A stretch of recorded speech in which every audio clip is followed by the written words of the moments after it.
So, unfortunately, the first thing we're going to talk about. Okay, so review of the year 2020. The first thing we're going to talk about, because it can't be avoided, and also it's not fun, and we should probably be sober-ish at least while mentioning it. Okay, it's got to be. Yeah, that's fair. Yeah, it's got to be Black Lives Matter, hasn't it? It's got to. We can't.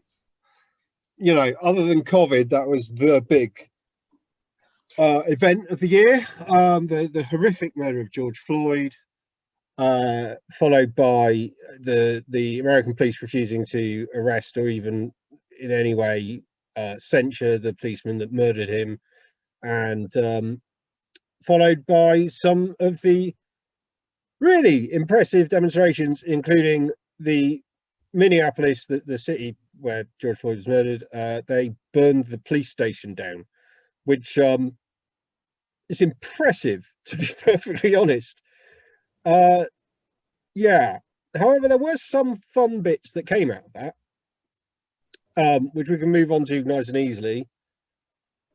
So, Ella and I went to the Black Lives Matter demonstration in Bristol a short while, I think it was a week or two after the murder, because these demonstrations went on for months, and witnessed with our very own eyes, our four eyes, the toppling of the statue of Edward Colston, the slave trader, which had stood in the centre of Bristol for 125 years. And then we went home because there were a lot of people there and we were a bit concerned about the virus, and they flung the bugger in the river. So we missed the fun bit, but we were there for the crocs. We missed them flinging it in the river. Them flinging it in the river was pretty fucking satisfying. You saw them topple it, didn't you? So yeah, well, yeah. So you saw half of the fun, and then the other half you got to see afterwards as a nice surprise. Yeah, absolutely. Nice. Yeah, I mean, I cheered until I lost my voice. Really, I was overjoyed. It was I didn't think they were going to manage it. I assumed it was like quite sturdy and built well into the. You'd sort of think it was just a futile attempt and a symbolism, something that's more kind of symbolism to try rather than try. They probably didn't think they'd manage it either, to be honest. I think they came. Yeah, they seem pretty determined. I get the impression that how easy it was to pull the damn thing down came as a bit of a surprise. Yeah. Yeah. I don't think any of us thought that it would actually go down whilst we were there. No. Almost like it was supposed to come down, isn't it? I thought anyone could have done it. Yeah. I thought that they might have landed on it at some point, just to to do up their shoelace, and then it might have just toppled anyway. Any of us drunk in Bristol on a weekend night could have pulled it down if we had the wherewithal or the organisation, but we didn't. No. That might have actually been the work of a drunk person that did most of it. To be honest, They might have stumbled into it and headbutted it, and that might have just weakened it. Well, I mean, the random drunk person is the hero of the story, and no one even knows who they are. The thing is, the history of the statue is really stupid as well, because it was built by a Victorian industrialist about 150, 200 years after Colston died, something like that. And it was built there as an effort to kind of promote a sort of founding father myth for Bristol. Yeah, and they chose this bastard slave trader. So we have no idea if the statue probably looked nothing like him, because we don't really know what he looked like. It was put up clearly on the cheap by a Victorian industrialist who had tried to raise the funds to get it put up and failed. So he built it anyway and then sort of billed the city for it and forced them to pay, even though they'd said no. And so he clearly really cheaped out on it because it was. And didn't they like pad it with newspaper or some kind of old magazine as well? No. There was an old rolled up magazine in it, but that's a sort of builder's tradition in a lot of old homes and things. You'll find in the walls, if they've had much building work in sort of. You'll find old newspapers and stuff stuffed into there for posterity. A truly toxic statue, just filled with asbestos. Yeah. Well, it was a pretty gross statue anyway. So, but yeah, that was that. That was fun. Yeah, Loud. it was also necessary. And of course, there was it didn't really end there when it came to the statues, because there was a statue made of I've forgotten her name now, but one of the activists that were there. There was a statue briefly made of her, wasn't there? Yeah, it was. I think that statue still exists. It was placed on the plinth by an artist who'd made it. It does exist. They did remove it, but it's gone somewhere else now, I think, isn't it? It's, yeah. It was never going to be permanent anyway, was it? It was just, again, symbolism that. But and recently Darth Vader was on there, which was great. Sorry? Recently Darth Vader was on there, which was brilliant. Yeah. Wow. Well, I mean, because David Prowse, who played Darth Vader, was from Bristol and he died. So someone put a statue of Darth Vader up there, which is fair enough. And Darth Vader, or Darth Vader's voice was played by a black man. So it was. And he was arguably less evil than Edward Colston. Actually, you know what? He destroyed an entire planet. He was worse. He destroyed an entire planet. That is worse. It's worse. I mean, what Edward Colston did was unforgivable, but it wasn't him. It was Grand Moff Tarkin. It was Peter Cushing. Grand Moff Tarkin. That's who did it. Call him what you want, Jack. I want to call him Grand Moff Tarkin. So he was acting under orders of the Emperor. So I don't know. It's a whole thing. The point is, Darth Vader is a very bad man, and so was Edward Colston. Yeah, at least Darth Vader sort of owned being part of the dark side, though. So, you know. True. I mean, there didn't seem to be much more to it other than being bad. But, you know, if you're going to be bad, at least just admit it and, you know that you're on the bad, know that you're the villain, that you're the baddies. Colston probably almost certainly didn't believe that at all. You know. No, I'm sure he felt he was a bit of a hero himself in a lot of ways. Definitely did. Why? There's some other notes I've got written down here that Anna mentioned and that are relevant, to statues, as we were talking about at some point. That statue came down, and then a lot of other statues started coming down. In other countries. An avalanche, really, wasn't it? Yeah, well, it was. I mean, America's obviously got a lot of problematic statues because of their Civil War insanity, and that is a whole complex thing, all tied up with civil rights movements and segregation. But what really interested me was the fact that in other countries like Belgium, where Leopold II, his statues started coming down. And I don't know how much either of you know about Leopold II. Not much, other than that his statue was pulled down. Well, fair enough. Okay, I'm not going to go into too much detail because it's honestly some of the most horrifying historical stories that I know of, and they're not even that ancient. You know, I do know who you mean, actually. Yeah. Yeah. He was. Wasn't there some sort of mass genocide involved with him? Or was that someone else? Sort of several genocides. He effectively invaded and conquered the Congo because he wanted the rubber production. Rubber wasn't grown anywhere else. Rubber was quite common in Congo, so he wanted that. So he turned Congo into a colony of Belgium. He was king of Belgium. He turned Congo into a colony of Belgium. And there's just the atrocities involved in him maintaining control of Congo are disgusting. You know, I genuinely don't want to go into details, but they involve people having their hands chopped off for no reason at all. Yeah, I've got thousands and thousands. Guy. Yeah, no, I remember. This is the guy I remember reading about and becoming very angry. Yeah, that happens a lot. To be fair, but this guy in particular. At the time, it got so bad at one point that there was an official position of something. It was called something like hand curer. So they would take the hands that were given to them, the chopped off hands that were given to them, and cure them so that they could be stored and properly accounted. It is. If you want to know more about it, go and read about it, because I really don't. This doesn't have any place here. It's too horrible. Yeah, really I did.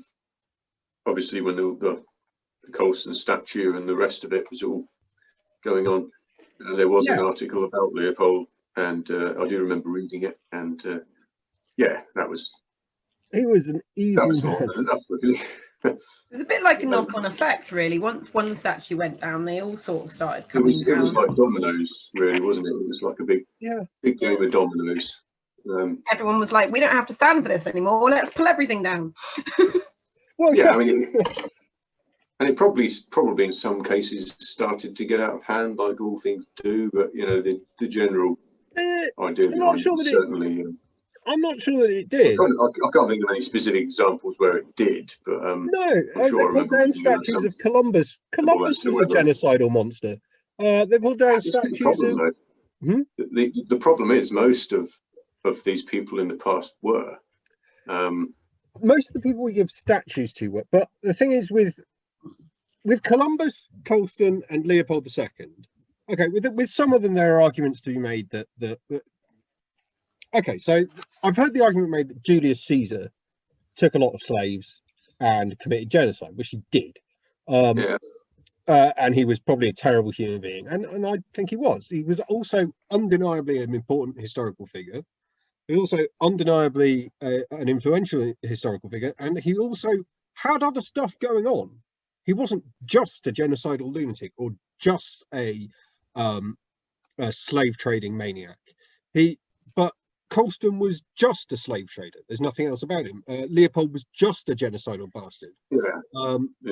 Columbus was just a genocidal bastard. There's nothing else to these people.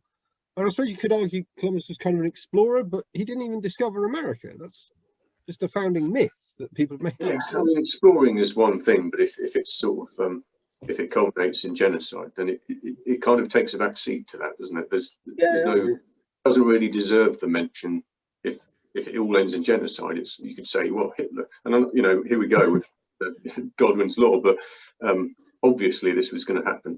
But you could say, you know, and people do say, they still try to say, oh, Hitler did some good things. Well, he did. He didn't. But you know, that's like me giving £1 to I don't know, to a kid outside, and then, you know, going and burning someone's house down and killing their entire family or something. It doesn't. Me giving £1 to someone suddenly doesn't really matter anymore, does it? Absolutely. That's not the headline there.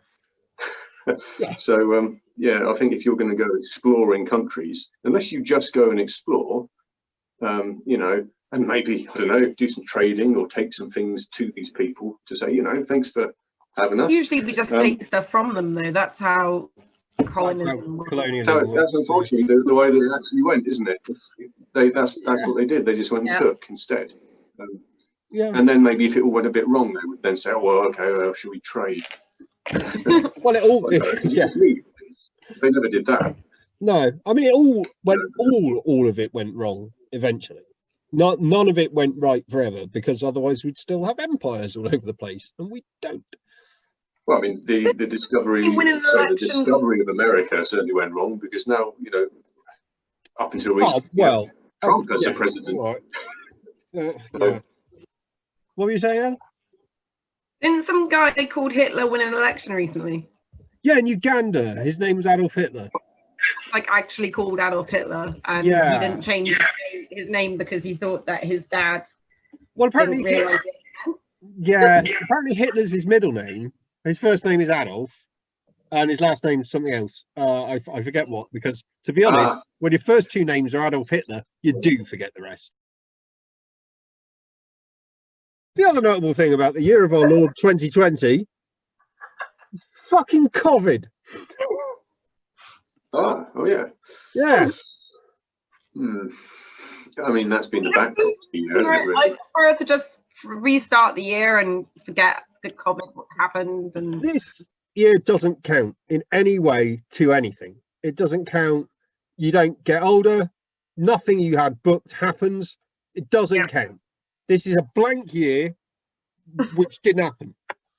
I reckon we should start on January the 1st. We should call that January the 1st, 2020, and just pretend this whole year didn't happen. Yeah. difficult global Yeah, I'm okay with that. consensus to reach, but you know, That's fine. We'll do that. Let me Let's just get all rid of wake that. up on January 1st and reconvene then so that we can figure out if that actually happened or not. yeah. You got to have continuity. I think that we probably will have to do that maybe halfway through next year or 2022. Just declare that is 2020, and that there's, if anyone tries to mention this 2020, just act really confused and I don't know, close your eyes over, or just leave, maybe. Yeah. As if you were never there.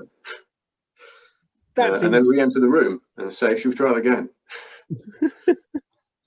And keep doing it. 70,000 people in the UK have died. 70,000 people are fucking dead. Tories are ahead in the polls. Of course. People never learn. No, they don't. I mean, if you add together the Greens, the Lib Dems, and Labour, then they're ahead in the polls. But there's only one right-wing party, and there's 3 nominally left and centre parties, and they steal votes from each other. Yeah, it's not the best system, is it really? No, if the Lib Dems, Labour, and the Greens all formed a kind of pact and worked together, we'd be out of this mess. But we aren't, and they won't. Yeah, there were opportunities for that before, when when Labour stood a chance of winning, but unfortunately they didn't do that. But here we are under a Conservative government at the worst possible time to be under one. And being proven, that's being proven every day, really. There's something every day. Yeah. All their all their best figures keep popping up. Who do we have? Got Matt Hancock, he's on the case, Rath. He's sorting it. He's got the best test and trace system in the world. I hate him. I mean, I don't even have that much passion for him. I can't bring myself to even have enough passion to hate him. It might be the worst of them, apart from Priti Patel, who's worse. I would probably put her as worst. I don't know. She's floating the idea of bringing back the death penalty. Yeah. She's the Home Secretary. But then you see some of the stuff Jacob Rees-Mogg says, and you think, well, actually, maybe he's the worst. And then someone else pops back. Oh, maybe it's them. It's just too many. Well, yeah. Boris Johnson is the worst because he's in charge of all of the bastards, and he put them all in their job. It's his job to appoint ministers. He chose them. It's like an advent window where every time you open a window, it's a different type of feces from a different animal, and each one is worse than the last. And you've got to eat them all because loads of people, half the country, voted for you to do that. And, that's just kind of how it. I mean, that could lead us on to Brexit, couldn't it? But, I can't. Well, I'm scared. I'm not adding Brexit to it. It's too much of the. I can't. I almost wrote it on my list, and then I thought, actually, it's not current events, really. It is, but it is. Shit. There's a shit deal that we'll have to accept because otherwise it'll be no deal. And then we'll probably rejoin in like 10 years or so because it's shit. That's it. Yeah, that's probably how it's going to go. Yeah. We'll realise that it's kind of worse than it was. We'll limp along for a bit, and at some point someone will just go, "Shall we just rejoin?" And then we'll do it. And there won't be a referendum because it'll be obvious that we have to rejoin.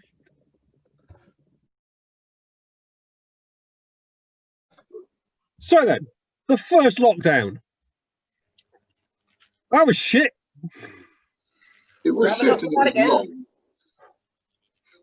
That was the part of the year that actually dragged, and before it suddenly accelerated. Yeah. Of course, I'm not going to say fond memories of the first lockdown, but I do remember it. Yeah. And, that's fair. Yeah. Where to begin, really, with the first lockdown? Well, it was long. It was no notice. It was long after a week, and it was depressing. I think that's most of what can be said about the first lockdown that isn't just swearing. There was also no end time. So part of the anxiety and worry for a lot of people was that there was just no knowledge of when the shitstorm would actually fucking end. It was just a continuous situation that we were all suddenly thrown into without any actual understanding of when we might be okay again. And that hasn't come out yet, but we've at least dipped in what we can and can't do. But at the start, it was, this is lockdown, it could be forever. Yeah, I think it certainly has people a lot of fear, even if it wasn't necessarily shown by everyone. There was a lot of fear with the first lockdown because it was everything was uncertain. We didn't know exactly what the virus was going to do to people, or like you said, we didn't know how long it would last, the lockdown, or whether it was even going to be one of many. And that seemed to be the lockdown and the portion of this year where people did come together a bit more, and there seemed to be this sort of sense of people wanting to do what they could to make a terrible situation a little bit better, at least in some cases. Obviously, we've seen that that's descended into shite, and we've seen the other half of humanity. I don't buy that. No, there has been a definite change in public opinion at both lockdowns. There has been. The first was happy-go-lucky, let's clap together, let's drop stuff to our neighbours, and the second's been a bit more bitter, fed up, dark. Getting bored, aren't they? They're getting bored and frustrated, and you know, it's even for those of us that kind of knew that there would be more lockdowns and everything coming, it's still getting boring and frustrating when there's just lockdowns here and there. And obviously, it's partly because the government's handling of this has been less than stellar, even though there's not really any rule as to how it should be handled because it's never happened. They've still managed to probably do worse than, I think, worse than Labour would have done. Almost no, actually, they've done worse than Labour would have done. My notes here say, anyone remember what subject we were on? My notes say Bernard Castle, Dom Cum. Dom Cum, short for Dominic Cummings. Yeah. That's kind of where everything really spiraled out of control, isn't it? That situation. It's where all of the government's entire strategy started collapsing. Yeah. Well, it's where all faith was pretty much lost in them by the people that actually had some. Made all these sacrifices. People had died and been buried alone, and you know, people haven't been able to go to funerals. People haven't been able to get married. People have made unbelievable sacrifices, and then Dominic Cummings flagrantly and obviously broke the law, and broke lockdown rules and broke all the guidelines, all of them. And he gave that little conference where he sneered at the press a bit, and then he just carried on. Do you mean he just sort of sat and goblined in the garden for a bit and then just left? He did. Yeah, he did. Boris Johnson said yes, fine, you know, just gave him a free pass. Yeah, I mean, and then the public said, "Oh well, fine. So if he can do it, so can I." Yeah, I mean, since then they've sacked him. Not true, but you know, they've sacked him since then. I don't see people murdering people and then say, "Oh well, then I guess it's fine for me." But then again, not many people get away with murdering people. Who knows? Who knows? Maybe because they had COVID, didn't they? Dominic Cummings and his wife. Yes, they did. They actually did. They may actually have inadvertently killed people. But I guess we're lucky that we've managed to come up with such things as vaccines. There's nothing to say in life that there has to be solutions to things. Things just happen. So I should say there's more vaccine news today. There's more vaccine news, more good vaccine news. Oh, there is, There's been loads over the last probably week or so. Oh, yeah, absolutely. No, the good vaccine news today is that the Oxford vaccine, the government's planning to roll it out from the 4th of January, which means they expect it to be approved by by SAGE in the next few days. By Wednesday, I think. Is it by Wednesday?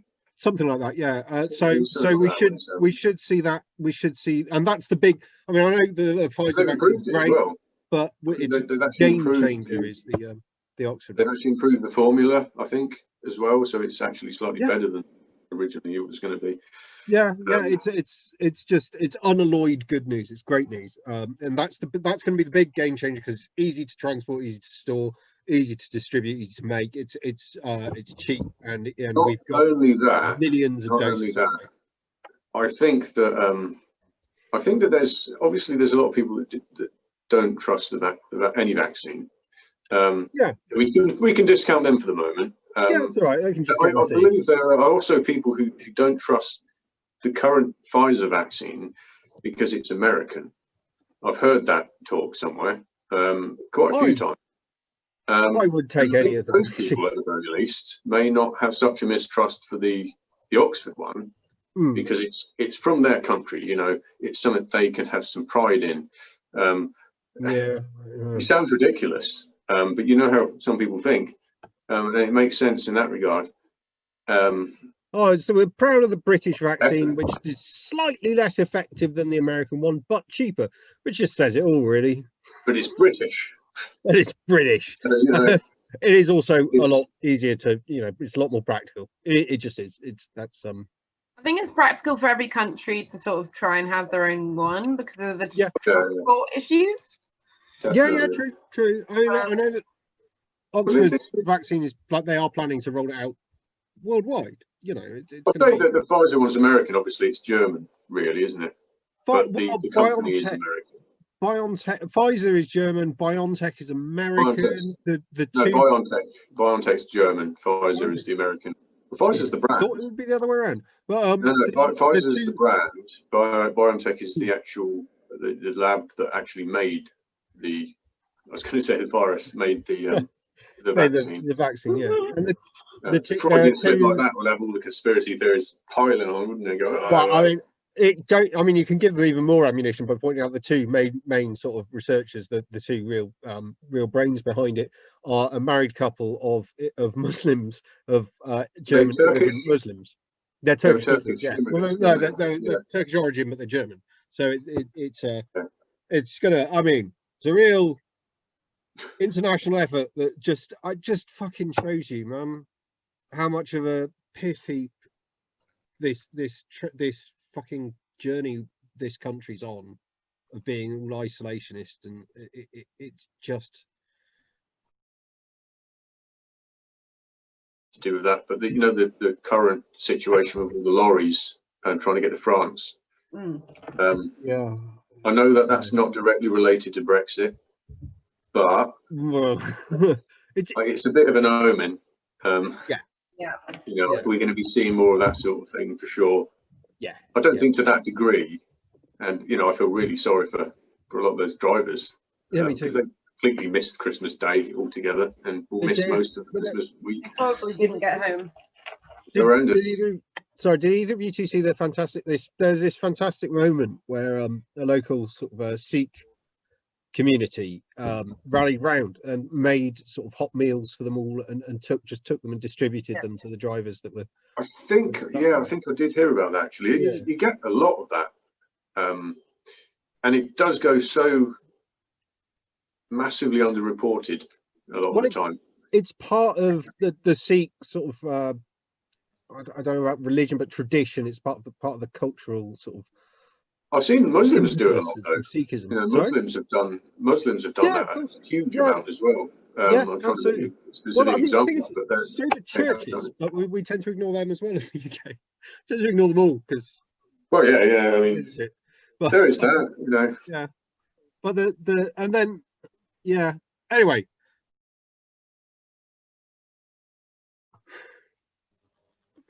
It turns out, and who would have thought, that Eat Out to Help Out was a fucking disastrous idea in terms of controlling the virus. Yeah, I mean, could we have seen that coming? Could we have seen it? All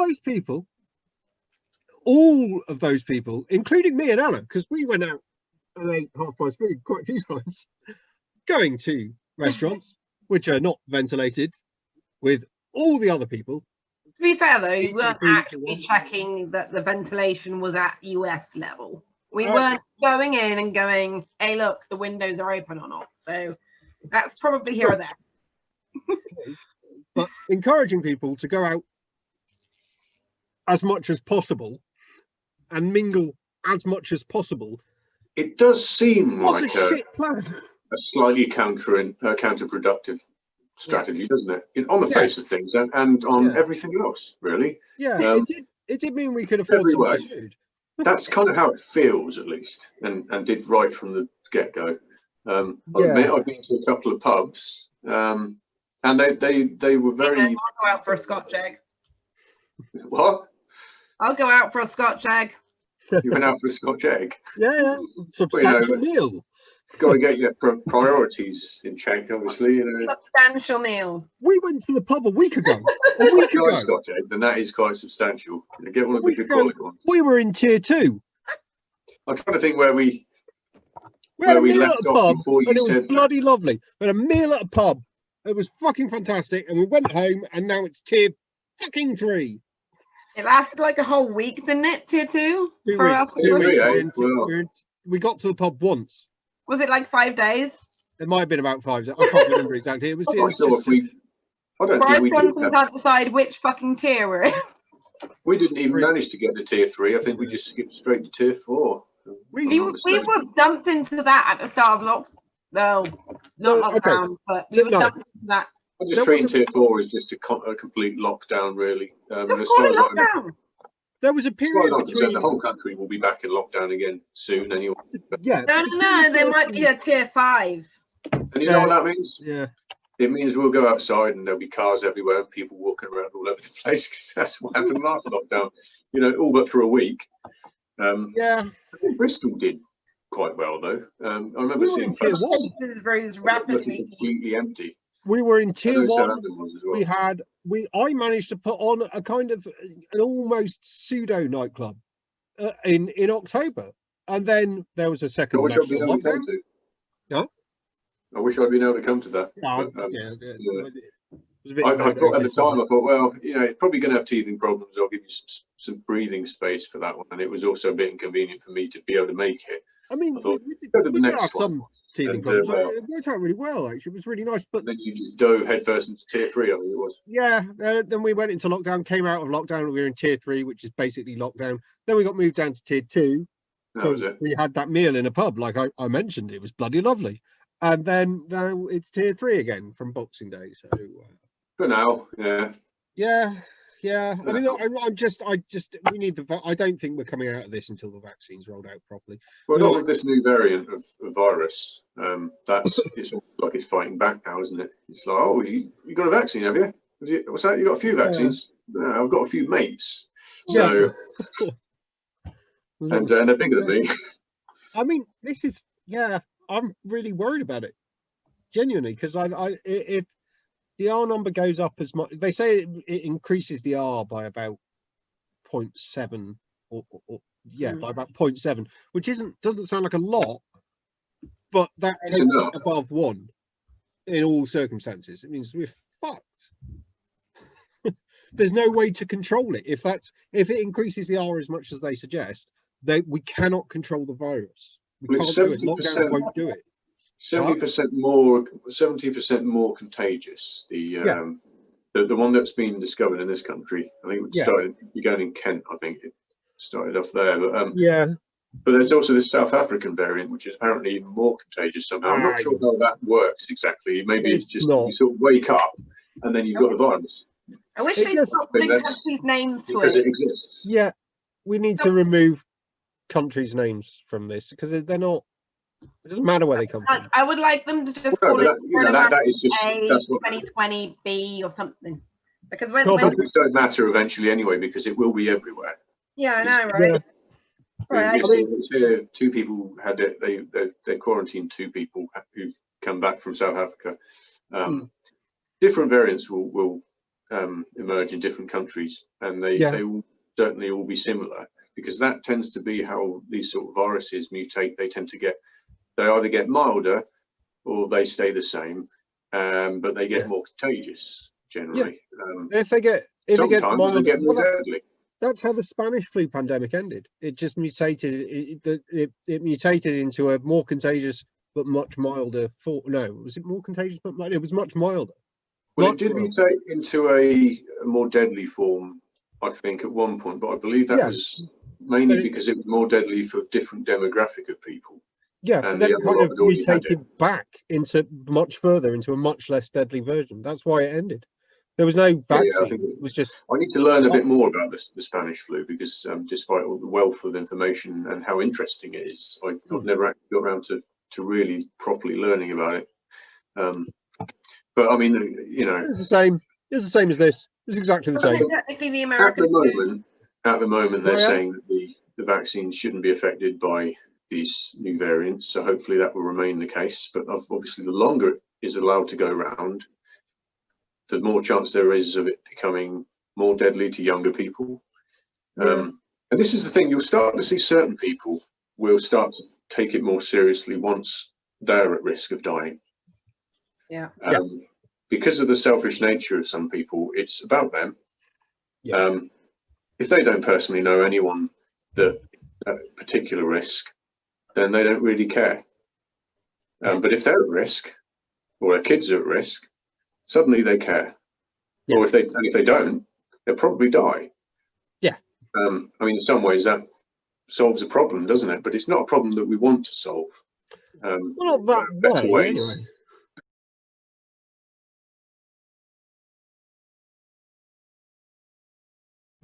Pop culture. Because, frankly, nothing good has happened this year in the news, but some stuff's happened that's quite fun. That, you know, just in the world of entertainment. So, Tiger King, you haven't seen it, have you, Rath? No, I never did get around to that. That's fine. It was wholesome good. Viewing. It's not wholesome viewing. It's awful exploitative trash, and it probably shouldn't have been made. And it stars a cavalcade of bastards being horrible to each other, and that's basically it. It does, which, to be fair, I usually find entertaining. Yeah, so, I mean, episode 1 does feature someone getting their fucking arm bitten off by a tiger. Episode 1, and it goes, it gets, it spirals out of control. It spirals out of control and gets worse from there. It gets madder and worse until it's insane. No, I have to watch it then.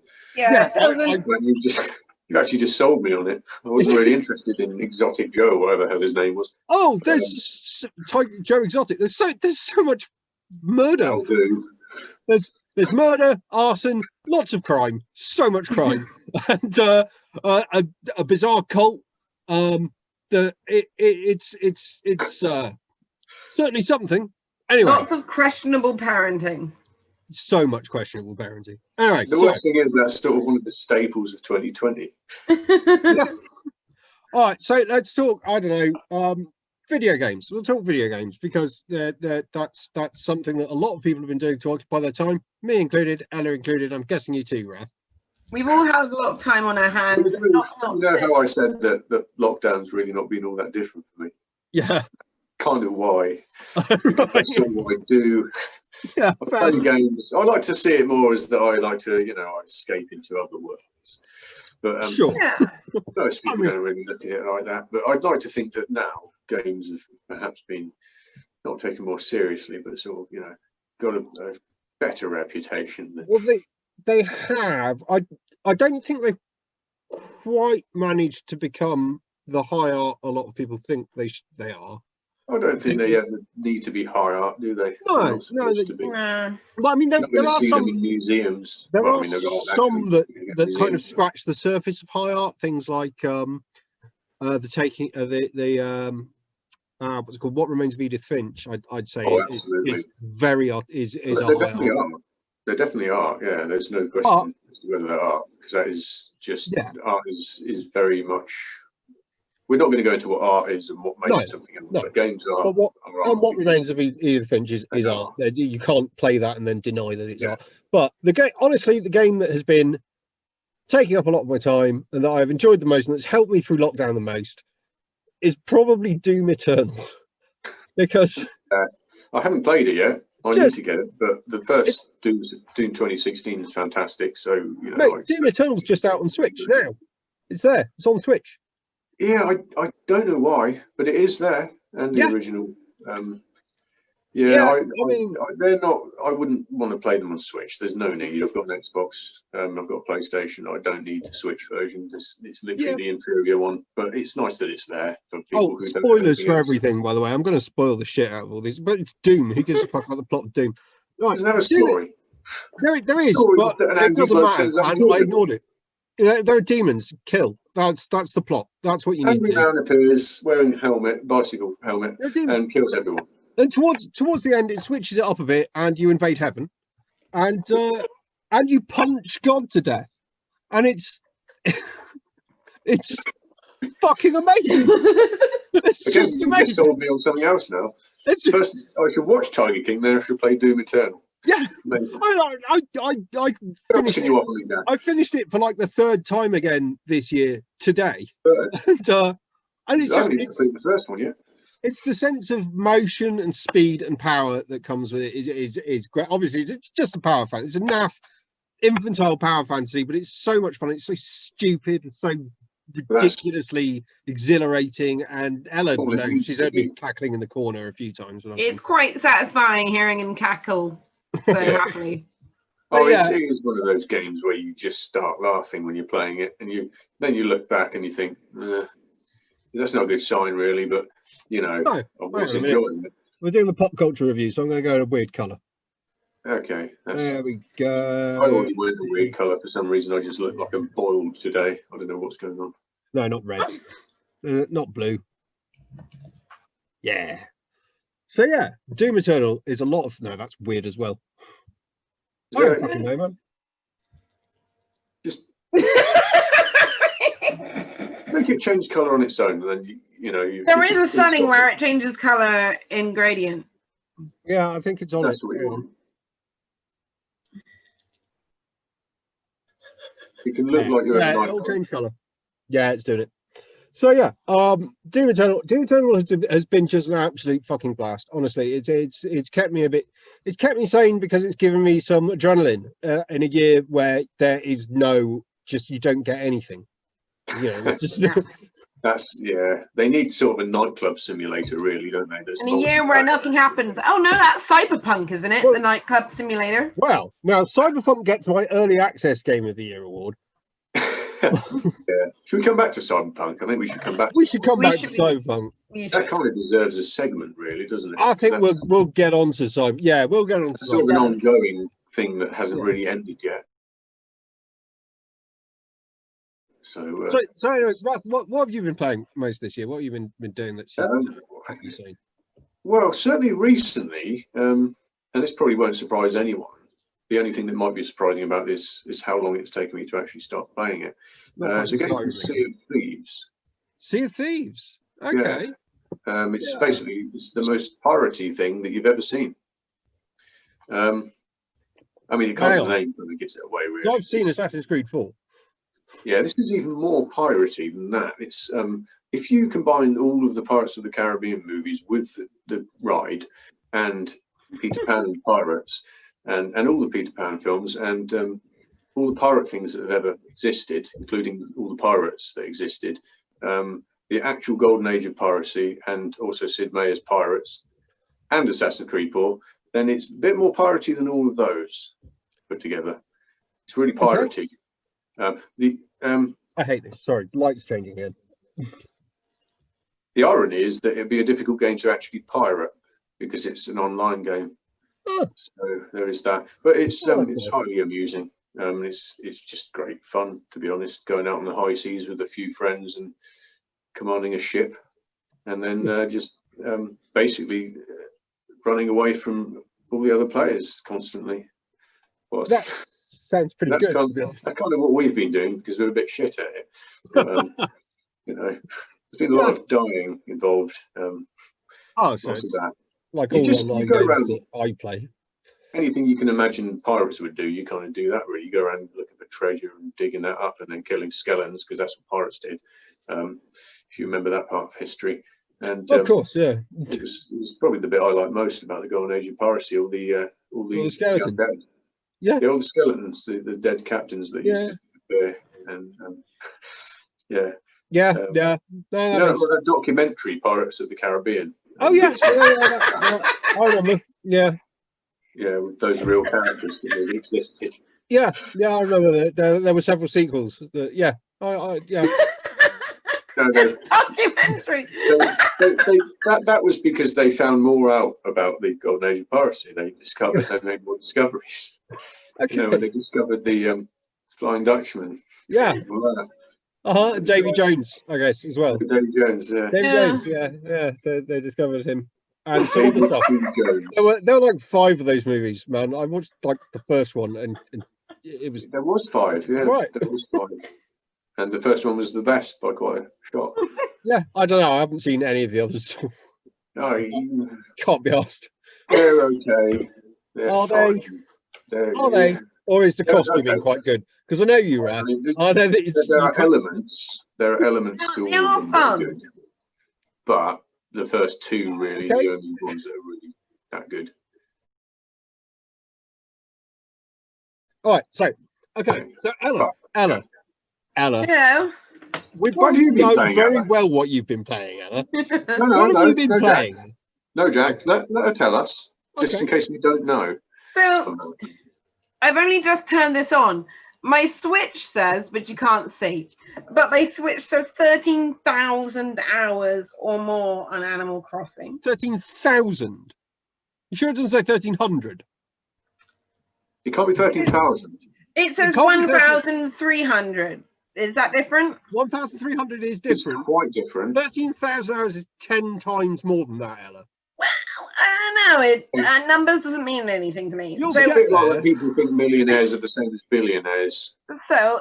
it says 1,305 precisely hours or more on Animal Crossing. Okay. But there has been nothing to But do still- till February. No one gets to criticize anyone for playing games. I'm in just Animal saying, Crossing. You we've don't had no get- life this year, so And I that's have quite been living. impressive. 1,300 hours on a game is quite impressive, because that's similar to my No Man's Sky save file, but that's one of 3 save files. That's my little house. Okay, she's showing us her house. I'm Here in we my are. little Santa hat with a little Santa outfit because it was Christmas 2 days ago. Yes, it was. To be fair, that does look like a game to be playing during this festive season. It Now- was my comfort game. I should explain to anyone who's Mine used watching this who to be doesn't know us, which is probably nobody, but anyone who's watching this who doesn't know us, I live with Ella, and she's my fiance. I love her very dearly. She's played a lot of Animal Crossing. She's played a lot of Animal Crossing. I ignore him a lot of the 1,000 time. hours. 1,300 hours. I've Wow. ignored him for So that's- 1,305 or more yeah, hours. So that's Because so he's really annoying. 24 hours is a day, so that's 4 days per 100. So that's 13 times 4, which is 40. I'm glad you're doing this, because I'm not going to try. I can't do math for shit. Ellie, but you've played about more than 52 days of Animal Crossing there hasn't been a year. since March. I got it on March 25th, which would have Yeah, been you did. Journey. So, I mean, I've had it a while. Yeah. If you had stayed up awake for 52 days non-stop playing Animal Crossing, I'm you more or still less would sick. not have been playing for 1,300 hours. There wasn't anything else to do, and I went from not gaming at all ever to just being a bit addicted. I'll I'm be not honest. criticising. The I Animal think a lot Crossing. of people might have gone from not gaming at all ever to playing thousands of hours on Animal Crossing. It's all my brother's fault, really, because I asked him what to play that wasn't Pokemon, and my brother said that Animal Crossing is Pokemon. So I ended up getting it on the basis that it was Pokemon, and he's not wrong. It kind of basically is Pokemon, but with more stuff to do. But now I've basically like finished my island, and I've done my house, and I've got like 3 different loans that I finished from Tom Nook. So like I'm basically a millionaire with my own shit going on, which is definitely not what I could do in real life. So yeah. Fair. I mean, whenever I think of Animal Crossing or even hear mention of it, it is literally you that I think of. I don't hear Animal Crossing. I just hear Ella. Yeah. I haven't had anything else to do other than go running or cross stitch. There is nothing else. When you say go running, you mean sort of go running while playing Animal Crossing? There's Sort of been running through the common, going, bullshit. put that there in the corner of the living room. Or just, A box there and then a piano next to it. Paint it green. This is my bedroom.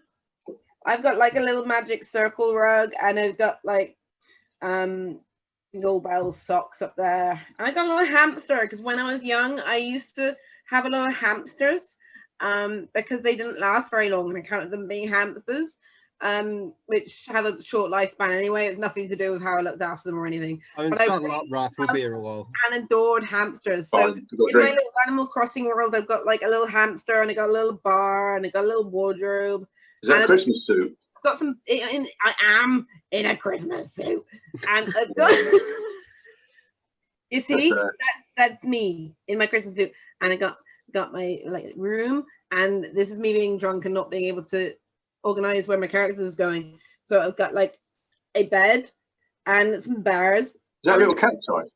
You've got cacti on the table. It's basically The Sims, but with more stuff. There's just infinite It looks stuff. better, to be honest, than The Sims. And look at my background. It's like Aurora Borealis. So Ella, I could probably just buy the game and then actually visit your little house. Yes, you can. Everybody buy the game and visit my island.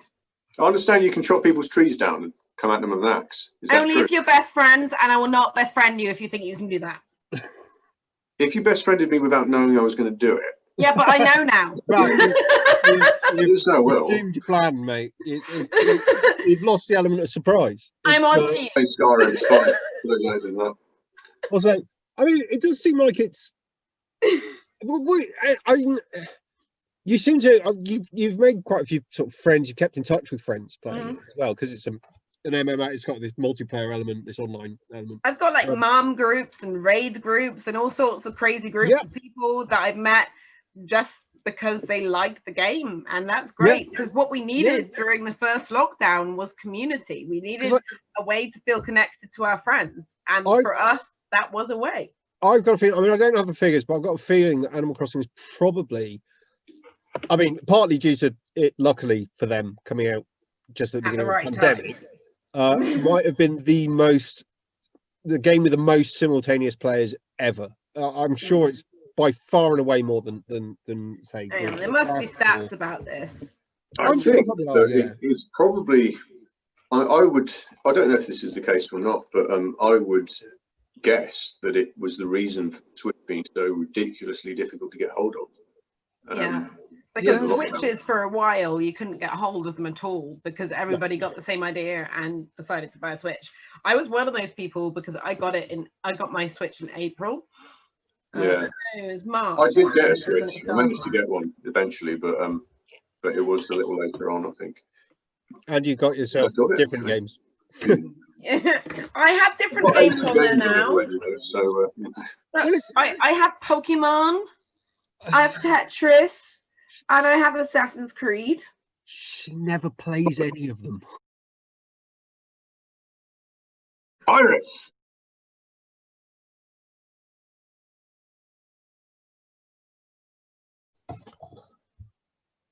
Cyberpunk 2077. Yeah, I've held off on that one for a little while. Can you imagine? Can you guess why? Yes. Are you playing Animal Crossing? No, I'm texting. Can I guess why? I can guess why. I can guess because the release information. Well, it was a big pile of old shit, wasn't it? It didn't work. Hang on. Do you want to restart that? Why? Not really. We're just. It's fine. Or do we just carry on? We'll just carry on. Keep your betrayal in here. It's fine. So yeah, it was. So Cyberpunk 2077 was broken. It was broken when it came out. It didn't work. It wasn't finished. Which, in many ways, is nothing new for a game of its size and a game. True. Anyway, and also, if you think The Witcher 3 by the same people was similarly sort of buggy when it came out. Not bad. Buggy, but it wasn't unplayable. Yeah, it wasn't. The thing is, though, this is mainly the console versions, isn't it? That's the real. Yeah. I mean, I've had some bugs in the PC one, but they're not any. They're the same bugs, and the PC one is at least playable. I've had some pretty bad bugs on the PC one. The PC one also had one of the big problems was that if save files got over a certain size, they would corrupt and be irredeemable. They would be broken forever. They've patched that now, but that made the game unplayable. Yeah, that's like the Skyrim when it came out on the PS3 had that problem. The more bloated it got, it wasn't the same problem. I don't think actually. I think it was that the more stuff that was rendered into the world, the fewer frames per second the game would play at, until it was like 3 frames per second or something ridiculous. It was insane. And I think I'm fairly sure it did corrupt save files as well. It is Bethesda. So they must have chucked that in as well as an added bonus. Free DLC. Charles, just tell you the purchase I made this year that most improved my gaming experience. By far and away. The purchase I made this year that most improved my gaming experience was this mouse mat. Previously, I'd been using any old crap, a piece of paper lying around, just a desktop, anything. That mouse mat, turns out, I am humiliatingly forced to admit that actually having an actual mouse mat is a really good idea. That's bold of you to. Yeah. It's brave. Turns up just using scraps of old shit or paper or other computer game boxes where your mouse jumps erratically around the screen means that you're not really getting the most out of your gaming experience or any other computer use. Do you mean to say that, and I may be getting you wrong here, but do you mean to say that things that were not designed for mice don't work as well as the thing that was? Yes. Is that where we're going? Yeah, like you using a cat. I'm using a cat arms and hands as a mouse pad. That sounds. I was using a cat's anus. And it just didn't work very well. Really slippery at the worst of times, and it just didn't smell great. Double clicking was risky. Clicking with your middle mouse button was risky. See, my cat sleeps in front of the monitor. So anytime you're trying to do anything, she will like attack you because you're in her personal space. So if you're trying to use the mouse or the keyboard, she'll be like, because what she's doing is sleeping in front of the monitor and the keyboard. It doesn't help that she keeps going for the mouse because he's using an actual mouse. Yeah, quite. So that's just tantalizing her even more, and she's just like, right. You tried upgrading to a rat instead, but that was difficult to control. Nah, I think that would intimidate her.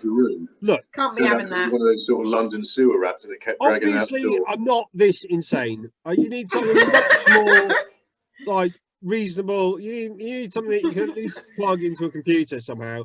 That's why I use a guinea pig, which is, it makes bubbling noises and is quite fun.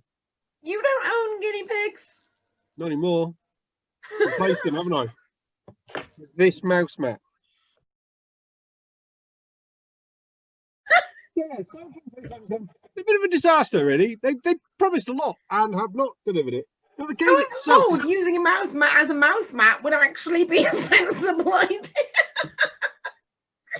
Okay, I'm fine. Because the game itself was hyped to all shit. They made all sorts of promises. But went a bit No Man's Sky, really, didn't it? Made lots of promises that just aren't there. No, I think it'll be what the difference being that No Man's Sky was made by a small indie development team. Yeah, so wasn't. I think it'll be the game that they promised in a couple of months when they patch a few things, add some DLC. It will be the game they promised, but it's not there yet. They should have just delayed release, but the pressure from consumers was berserk, and then of course the pressure from game, and so they released it early, and of course the same gamers that were pressuring them not to delay it anymore went mental about it not being finished. Well, that's you've got you've got this issue where if you dare to delay stuff too many times, it's not just players that don't like that either. It's investors. Just board members. Yeah, it was becoming a bit of a running joke for a while, like because they were delaying it so often. The delay product screen was becoming a running joke in itself amongst the gaming community, and so I guess you didn't have a choice, but maybe they should have waited.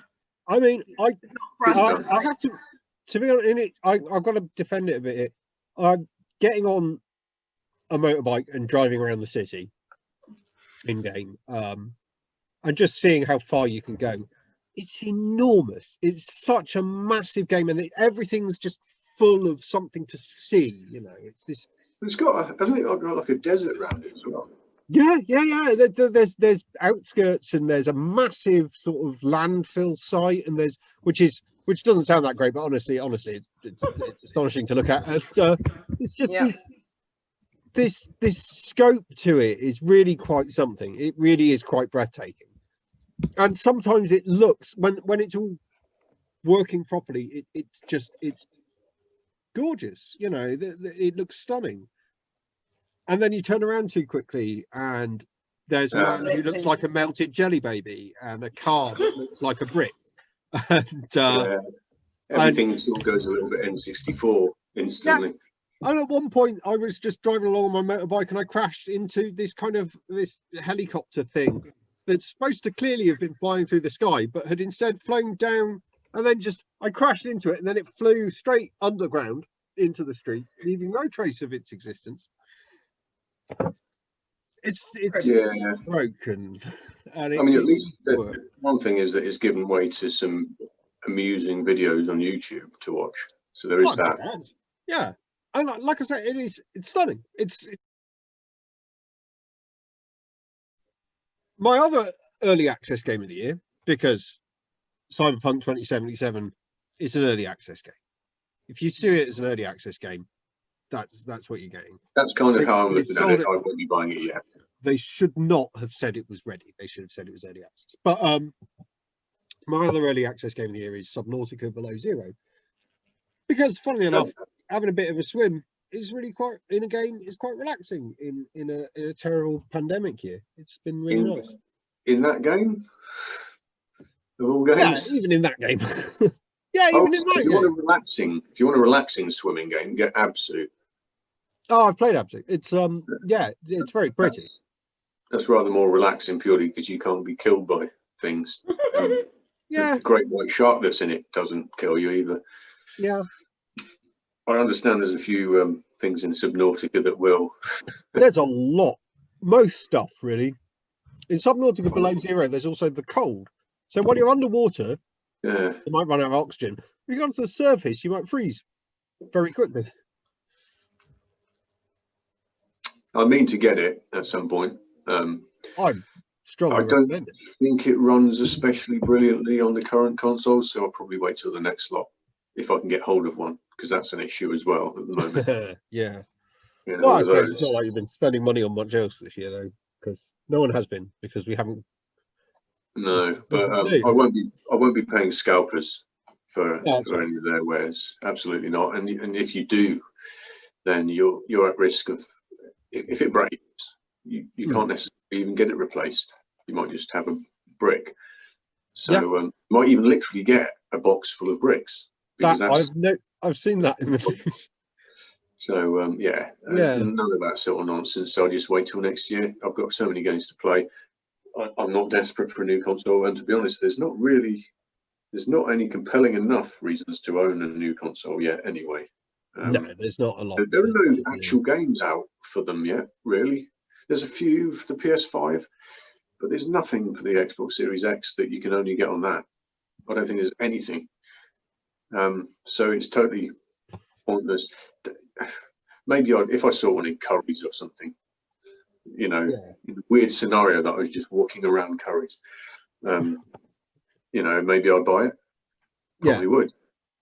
But I can take it back if it breaks. So, you know, that's different. But yeah, I just don't really need one yet. It's not. No, it's fair. And I play my Switch quite a lot, to be honest. The Switch can't even compete when it comes to power, but it doesn't need to. Film of the year. Go on, Rath. What was your favourite film that you've seen this year that you hadn't seen before? Oh dear. You must have seen one or two. What have I seen this year?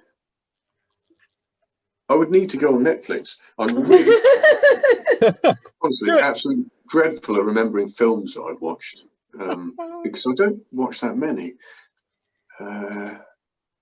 Let's have a look. Watch it again. What have I watched this year? It's mostly series, to be honest.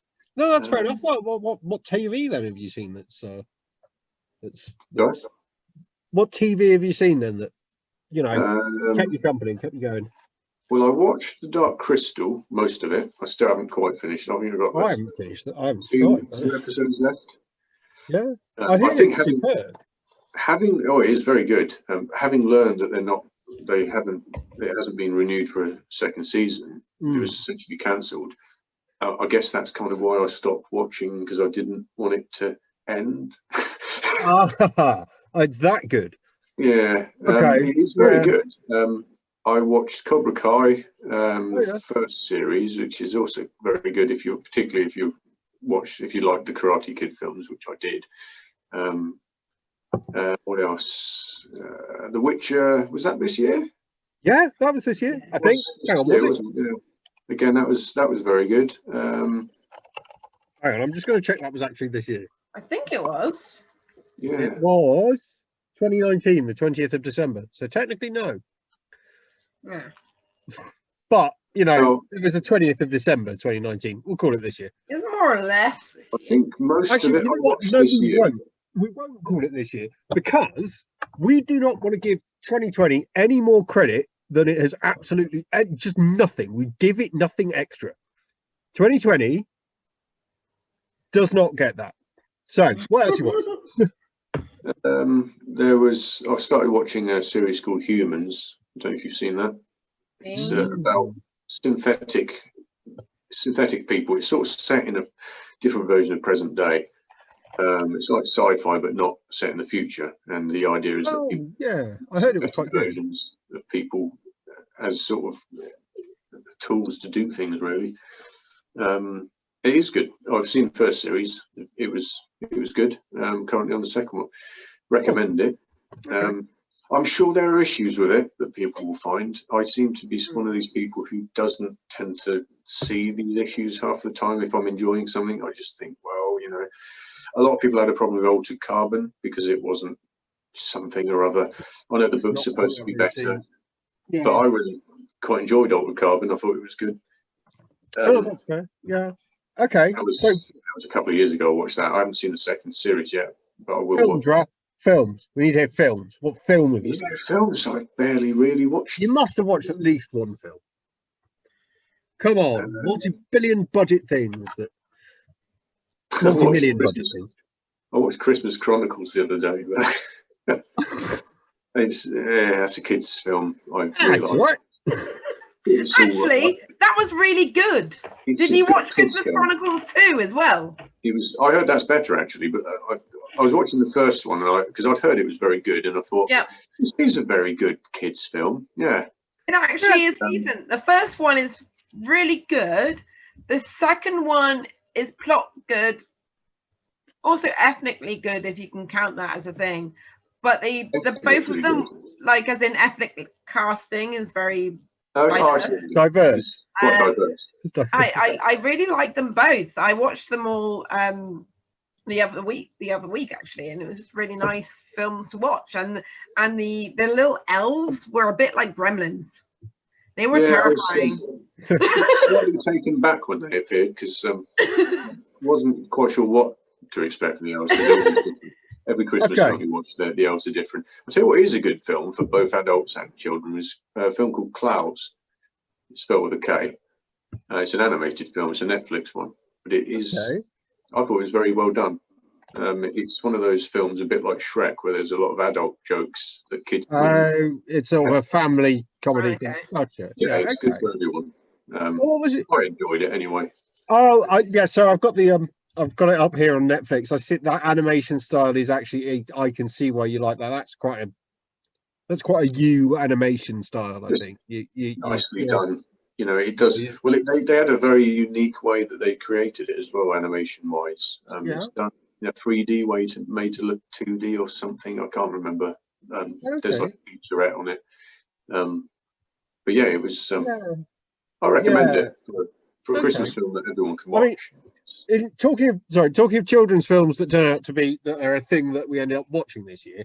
Ella was feeling a bit down a while back, and so I put on something I thought would cheer her up because I'd heard it was good. We watched Paddington 2, Rath. Did you skip the first one, or?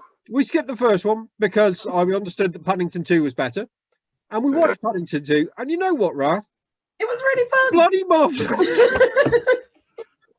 That's fair. If something's fun, that's good. It was enormous fun. It was incredibly funny. It was very warm and a bit heartwarming, but not cloying. And a lot of jam sandwiches. It was just pitch perfect, really. Yeah, it was great. However, sometimes you can be surprised by things, you know. Yeah. Sometimes it's just nice to have a nice comfort film that doesn't take too much stress to watch. True, but I also want to talk about my films of the year, which are not kids' films. Please do. So, first of all, Best Picture winner, and a film I saw this year. I think it came out this year, but it may not have done. Let me just check. Nope, came out in 2019. Came out in 2019, but I only saw it in 2020. The film is Bong Joon-ho's Parasite. Oh, I haven't seen that. I've heard about it. It's a goddamn masterpiece. Might have been you that mentioned it, actually. It is fantastic. It's really hard to define. It's really hard to say what genre it is. It's funny and frightening and is it South Korean? Oh yeah, very much so. So there's going to be more to it than meets the eye, generally. I tend to find that. Yeah, that would be one. Yeah, that's very much. Never quite what you think you're going to get, which is part of what's compelling about them. Yeah, absolutely. But my other film of the year, which was actually made this year and was sort of about this year in many ways, is Host. Again, you mentioned that, and it does sound very good. Now, Host was made and is set over Zoom, much like this video and possibly a podcast if I release it that way. It's about a group of women who of young women who hold a seance over Zoom. Seance, okay. Is it? It is. It's not just women. Apologies, women, enemies, and one guy as well, isn't it? Yes. Sorry. Precisely. Women what? non-binary people, and a guy who hold a seance over Zoom. And when they, that's one way to hold a seance, I suppose. It's like 13 for a coven, so there's no other way to do it. Sure, but I know it sounds a bit. This sounds like a crap premise. I presume that I imagine that the pandemic is sort of part of the. Oh yeah, that's why they're holding it over very Zoom. much so. Yeah, not just for the hell of it. It's set, in a room. Very much set in 2020. It was terrifying. Just before you carry on, because I want to hear more about this, but this has just reminded me something else that happened in 2020 was that Poundland started to sell Ouija boards. Okay. Which we could perhaps come back to at some point. I'm going to Poundland the moment this pandemic's over. Well, I want a Poundland Ouija board so badly. They're Poundland Ouija boards, though, so probably don't. Anyway, Host. Right. I'll finish this up and then I don't know. Host. It's terrifying. It's genuinely terrifying. Genuinely brilliantly effective horror. Suffice to say, the seance doesn't go brilliantly, because it wouldn't be much of a story if it did. Yeah, I absolutely strongly recommend you watch it as soon as possible. Is it on Netflix? It is not. It's on Shudder. Okay. I was considering getting that. Yeah, me too. I paid for this one, but it's Probably you it's sort of on its own, but you end up with all these subscriptions, don't you? And yeah, and then the next thing you know, 50 quid's going out of your account every month to just watch stuff. Yeah, it's not great. But yeah, I really cannot recommend Host strongly enough. It's fantastic. Think it did make me and Ella just shout at the top of our lungs in fear a couple of times, and yeah, I didn't want to use Zoom again for a long time after I watched that film. And here we are. And here we are. It's probably okay as long as you don't have seances over Zoom. Don't do it, people. It's not safe. You probably don't hold them anyway, really. Especially with a Poundland Ouija board. The last film I remember enjoying a lot was Knives Out. And I think we watched that just before lockdown. I think we might have gone to the cinema. That might have been like our last cinema date. It might. Yeah, maybe. So I would say Knives Out because that was a majestic and hilarious film. I really enjoyed that. I'm looking up on Facebook when I posted about Knives Out. But because I'm seriously bad at remembering actors and names and films in general, I'm probably not the best person to come in on this. I just watch stuff and eventually it goes in my brain and out of it again. No one I recognise the name of. But that's just Knives Out is mostly because I like murder mysteries. Time is broken. Oh, what was that film that we watched that we both really enjoyed, and I actually enjoyed it instead of the usual times where I'm just putting up with it? Thanks, Al. Because there was one recently that was really good and I actually liked. Host? Not Host, but there was something else. What we watched last night? That French thing was brilliant. That French thing? The series. Marianne. Yeah. That was majestic. Rath, that's on Netflix. That one? Marianne. That was really good. Marianne is on Netflix. It's about a woman who is writing. She's a horror writer, and her stories start to sort of come true a bit, or she realizes they've always been true. It's a bit. Yeah. Oh, like I don't want to give it way too much because I really want people to watch it because it's like Penny Crayon. Yeah. Yeah, kind of. Excellent. Yeah. Oh, and that film that we watched the other night, that one that was set in the asylum with the cameras, that was pretty good. You'll know what I mean because I can't describe. I do know what you mean, but I can't remember what it's bloody called. It's a found footage. You know, they were in an asylum. Yep. The corridors were going on, and they couldn't figure out why there was a space-time continuum in the corridors, and eventually that kind of stuff. Yeah, not one I've seen. I can't know what it's called. It sounds better than most of the films I've seen that have been set in mental asylums or whatever they're called. It was actually like, and I have mental health issues, so I kind of take that stuff quite seriously. If I have serious triggers with them, I don't like them, but I quite like them. They're often quite exploitative, aren't they, usually? Yeah, sometimes it's a bit like, okay, you're just using this because you're using this, and it's quite well.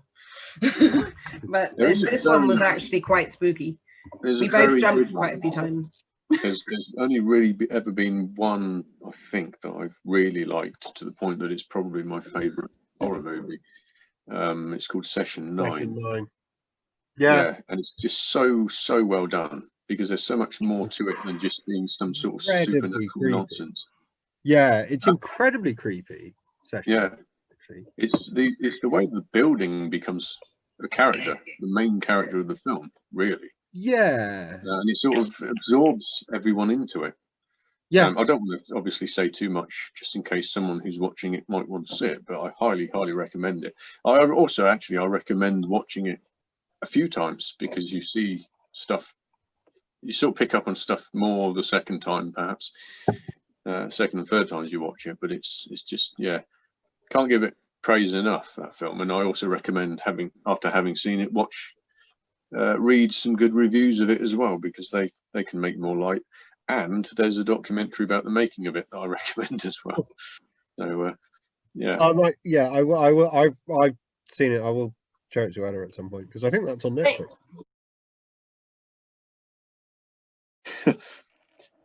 I don't know if you know about this.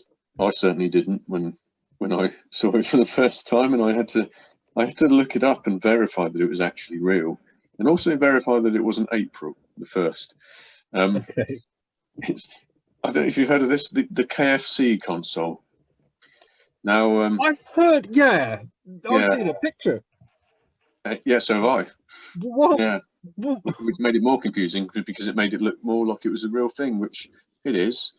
And I'm still confused.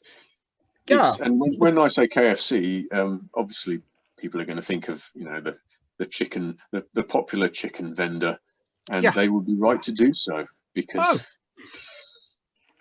it's the same. You just a console or PC or whatever it is that keeps your chicken warm. look. If it's not in the shape of a chicken, I'm not interested. But unfortunately, it isn't. But it's not all that far off some sort of crock pot. So, you know, it looks a bit like something you might cook chicken in. No, that's not good enough. I want to be plugging a USB right up a chicken's ass. That's yeah, it's meant to warm. It's meant to keep your chicken warm rather than be your chicken. So it's not even edible. Jack, to be fair, let's be entirely realistic here. If you wanted to, if you had this desire, you could just go and get a chicken and stuff a USB up its arse if you wanted to. It wouldn't be the same though, would it? I mean, it would probably be more like sticking a USB up a chicken's arse if you did it like that. But don't. And that's all I've got to say. Okay. I'm fair. Just don't. It's Yeah. not going to end well, really, is it? No.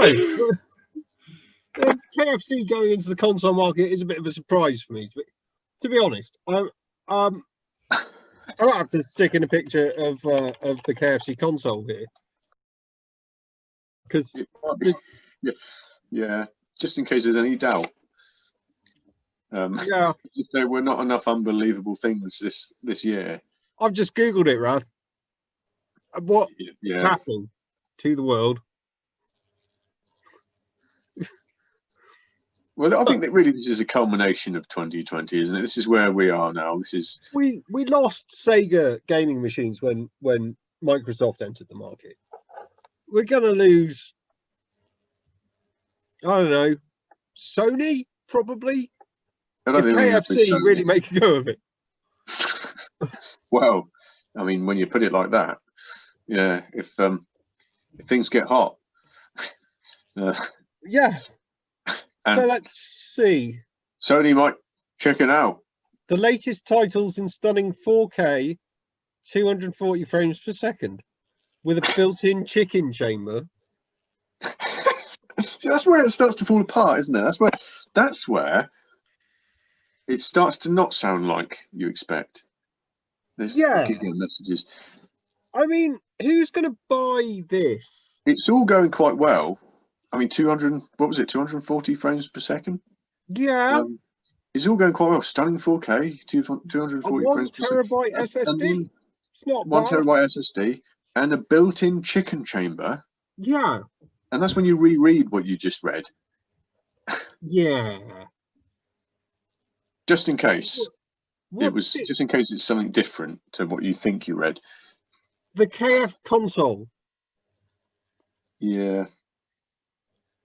Which really, if you say it properly, that says the Kentucky Fried Console. It's got a grill.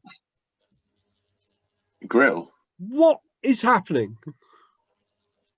Well, Ella, do you want a KFC console? No, I would like KFC though. I haven't had KFC in ages. We got Miss Millie's. Yeah, but there's KFC nearby as well. Either types of fried chicken are fine for me. well, you understand there's actually only one legitimate way now to keep your KFC warm. Is And that's fried not- console, but It's They're not, yeah, it's not in any oven. I mean, they're going to build in chicken exclusivity. Yeah, you can't do however, anything Miss else warm Millie's, in it. I think, is known to at least be local chicken to the area. So that is why a lot of people go for Miss Millie's, because it's Will Miss better for Millie's be farmers. compatible with the KF console? No, it will become Well, stone cold instantly and well, gone off. Oh, that'd be It's awful.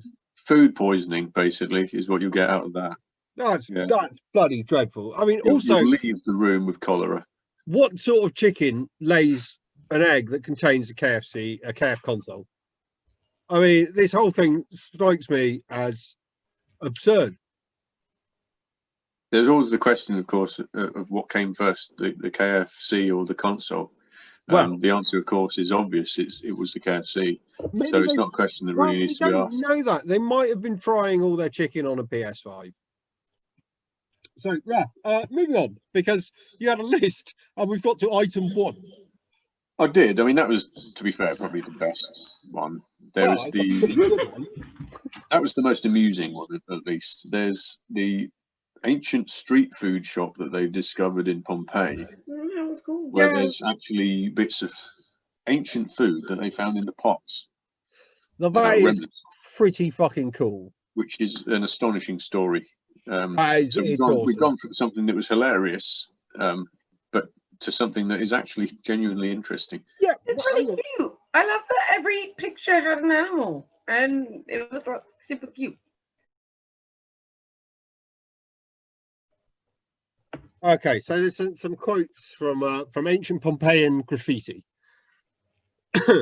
Now the famous one, it was some Roman guy had gone to Pompeii, which was a pretty famous sort of for its red light. Basically, the modern equivalent would be a red light district. Which was most of Pompeii. It was famous for having particularly high quality prostitutes. Like, it was the ancient world. The place was a bit fun.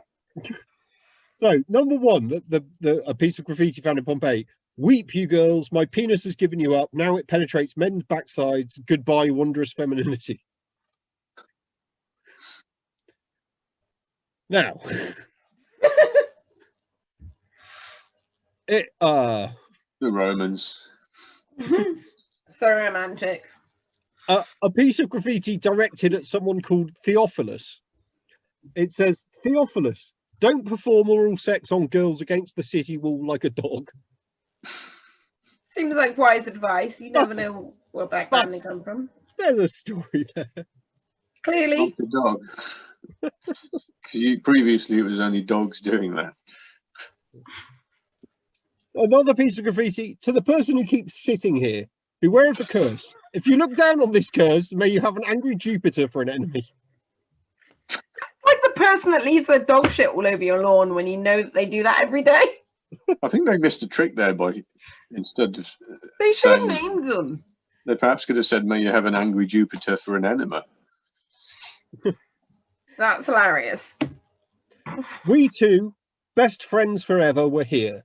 Our names are Gaius and Aeolus. Aww. Just Gaius and Aeolus were here. We're best mates. That's it.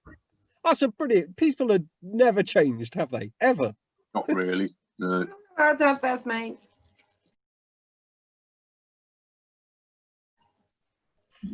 Yeah, I mean, this is all just sort of articles from the last few days. Really, there's a man that was rescued after going up to going for a wild camp in Cumbria. He got cold feet, In December. meaning that he literally got Hated. cold feet and he couldn't walk. literally So it's just Christmas Eve, so he had to get the mountain rescue to come out and rescue him. Good God. On the 25th, on the 24th of December. So, you know, that's just a story of selfishness, really. Because they're all volunteers, as I understand it. Yeah, I mean, I there's- don't know if that's necessarily. I don't know if that's necessarily selfish. I mean, he might be idiotic.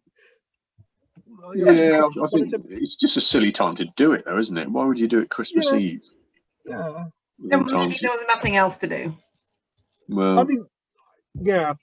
I suppose he wasn't going to try and do it Boxing Day because he might be from a tier 4 area or something. But I mean, honestly, I am a city boy to my heart, but I'm so fucking bored right at the moment. I might consider wild camping if the weather wasn't shit, but it is. No, you wouldn't. You wouldn't have anywhere to plug in your hair straighteners. I said I'd consider it. Not that I'd do it, but I'd consider You like it. hotels. Yeah, it won't get past that stage. He's just considering, and that will end there probably. Yeah, pretty much. I'm not going to do it. There's a couple that were fined, and they're offered either a fine or a summons to court after travelling to Wales to climb Snowdon on Christmas Day to see the sunset. To see the sunrise.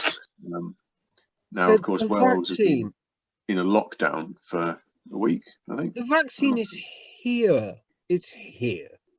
If you're not patient enough to wait, it's going to be. It's a matter of months, maybe even weeks.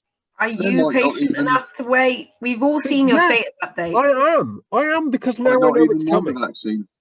They might not believe in vaccines. If you're the sort of person who travels to an area that wants you to stay away specifically, and it's under lockdown on Christmas Day, knowing that you could get into some trouble and Mountain Rescue, who are volunteers, would have to come out and rescue you on Christmas Day, dropping all their plans.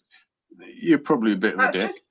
That's just poor planning, and they clearly didn't respect the environment that they were going to go trekking in. Yeah, it just seems really. They went on a whim. They didn't see the sunrise on Snowdon. Well, yeah, that would be nice, but is that really not dying? With all the things against that, should we really go and do that? Okay, let's move on to something else. Anyway, there was the Storm Bella, obviously. I've just earlier today. I'm pretty sure the tail end of it's still here. Yeah, I think it sort of is. I'm sure some people are calling it Storm Bell End at the moment because it caused a bit of damage for some people. 106 mile/hour winds off the Isle of Wight. Yeah, it's the highest ever recorded. It was a noisy sod last night when we were trying to sleep. There's a chimney. There's a fireplace, an old blocked up fireplace in my bedroom, and you could hear the wind just howling all night. That fireplace. I know the one that you've basically over the years gradually deconstructed the side of with your boots as you've been. I will have you know that there are some holes in the wall. Shut up. Yeah, it's like demolition company should probably employ your services. Well, it's only the plaster. Rath, Jack should employ your services. What for demolishing his fireplace? No, for cleaning and all sorts of other things. Oh well. Yeah, there is that. But I don't know if even I have the. I do my best, but I'm only one woman.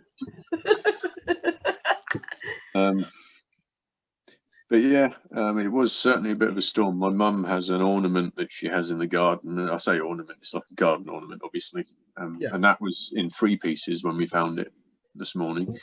Oh, good. Good. So. Wow. Okay. It was also it was kind of tied down underneath something so that the storm wouldn't smash it, but the storm doesn't care. No, the storm is the son of a bitch. And it undid the thing with its hands, and it just went, fuck it, just threw it over its shoulder. At least that's how I envision the storm working. So, in my world, that's fair. There's the Milton Keynes Lighthouse testing facility, the COVID testing facility, have had a COVID outbreak. If you can imagine that. That is where a friend of ours works as well. Really? Who, for privacy reasons, I won't mention on here, but they will know who they are, and so will a few people. But they probably haven't caught it because they've already had COVID. But well, yeah, I mean, fingers going by what we so, sort of understand of it anyway. So yeah, hopefully they're fine. But almost certainly. yeah, so that happened in this dramatic strike of irony, I suppose. Yeah, but, that's pretty brutal. yeah. Okay, well, yeah. And then there was just the one more thing was just the Boxing Day hunts, which The Boxing Day hunts. Yeah, we're not going to go into this because it's going to make me annoyed. If you want an illustration of what the Tories are, then that's it, really, isn't it? How these fuckers have been allowed to carry on? They're literally criminals, quite literally criminals. Chinless, rah, fucking snob bullshit. God, I hate the snobbery of it. I hate them. It's the fact that they're just thugs dressed in posh clothes. Yeah, is somehow makes it worse. Setting their dogs on innocent creatures. Well, not necessarily innocent. I mean, vicious, but sort of thugs that aren't even doing the work themselves. But I mean, that doesn't, it's nothing. That doesn't make a difference. But when you see how they act towards the hunt saboteurs, I get it. They're annoyed that the saboteurs have turned up to ruin their fun, but their fun is illegal. Yeah. That's just the beginning of the problems, obviously. The real root of it is the fact that they're killing foxes for no reason other than tradition. I am tempted to become a hunt saboteur. To say, obviously, but that sounds fun. They are violent people. I've seen videos of how they treat the saboteurs, and they're violent people. Saboteurs are not generally violent towards them. No. Hunt saboteurs tend to be quite disciplined. They get in the way of them. From what I understand, they put a stop to the. Yeah, they try and protect the foxes and get in the way of the dogs and whatever they need to do. Yeah, distract the hunters, all that stuff. They don't physically assault the fox hunters, even though I'm sure they really, really would like to, but they don't. Oh yeah. No, it's stuff like blowing hunting horns in the wrong place and generally just being disruptive. The foxes will attack and assault the saboteurs. I've seen videos of that going on. Yeah, and they're no better than just common petty criminals. They're the same. Absolutely. They just think they're better. Yeah, but there's no amount of jodhpurs and hats that will make you better. No. And, okay.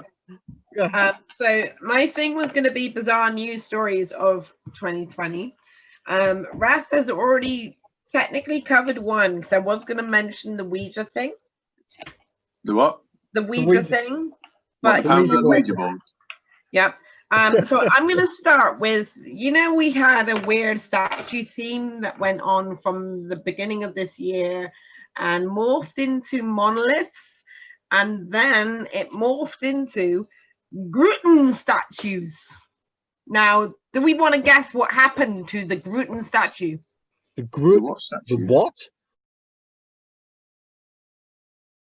The Grooten statue. I'm probably saying it wrong because I'm quite drunk, but it is spelled Gruten statue.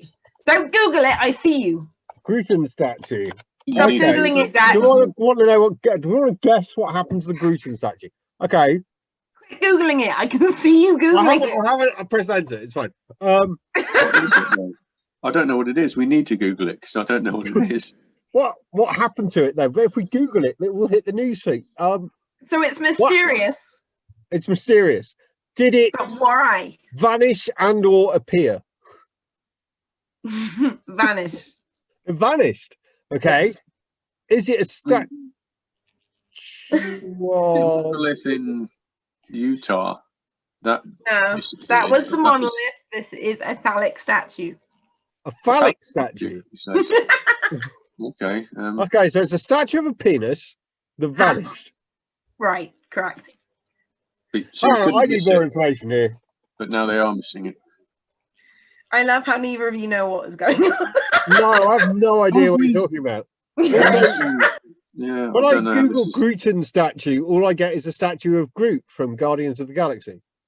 Have you spelled it wrong? So the story is a phallic statue went missing from Germany, and it is called the Grooten. Germany. Why wouldn't it be?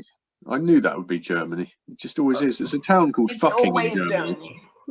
right? You know, there's a town in Germany called Fucking, and it's got a Of sign course. which keeps going missing. Well, I Obvious mean, reasons. yeah, it would. I mean, we know where it's going. Said statue was a gift. It was an unwanted gift. So the person whose gift it was meant to be decided to erect it upon a hill in the middle of nowhere, and it became like a local icon legend type thing. And Okay. it went missing around the same time as all the monoliths were going up around the globe. So it actually sort of just slipped under the radar. But I thought it was fucking hilarious because, to be honest, it was just titled Missing Mysterious Phallic Statue. And to me, that was everything. Rath, there's a rogue dick statue around the place somewhere. There is somewhere. Who knows where it's gone? It could be anywhere. I'd like to think that if it has appeared Anyone checked somewhere, under the skirts of the Statue of Liberty? I mean, Or any statue with skirts. I'd like to think that if it has just appeared somewhere, someone might have noticed. Colston had stuff stuffed up his bum. He did, well, just gone unnoticed. If I saw it just appear He had newspaper up his bum. his coat. So it seems to tie in with our conversation of statues, is what I'm saying. Yeah, I mean, from Yeah. what I understand, your idea of the Colston statue was that it was basically made out of paper mache with a thin layer of varnish. And that when they threw it in the harbour, it should have just sort of melted and floated away. Which might be better, actually, if it had. Honestly, I'm a bit staggered that it didn't. The thing was just shit. It does sound quite sort of poorly constructed, to be honest. Shoddy workmanship. It was it was all bad, you know. I mean, when they pulled the statue down, I know we're going back a bit here, but when they pulled it That down, was on purpose it because just- it was kind of like. It sort of brought us full circle, isn't it? yeah, I've come full circle. I'm pretty drunk now. I'm really drunk now. I'm really drunk. My next point, Oh yeah, because I have another point. okay. Just all right. My next ridiculous news story of 2020, because I mean, who would have seen this one coming? Is chocolate snow falls on Swiss town after lint factory failure. That's brilliant. Chocolate snow. I hadn't seen that one. 2020, people. It had some bizarre headlines, but y'all were focusing on COVID, so none of you saw it. Chocolate snow. So it Chocolate snow. wow. My favorite kind of chocolate as well, because lint is my Admittedly, favorite must kind have of been- chocolate. Must have been quite a nice surprise for the people accidentally being snowed on. I would have lived for that. Realise that it is in fact just chocolate and It's not. nothing else, not snow, Nothing else. just chocolate. You'd be alarmed at first. I mean, you would be Not so on you first think think, it's, like you know- what kind of psychological or modern warfare horror is happening. But to be fair, once you tasted it on your tongue as it was falling from the sky, you'd probably be fine. Or hopefully smelt it first or whatever. Yeah.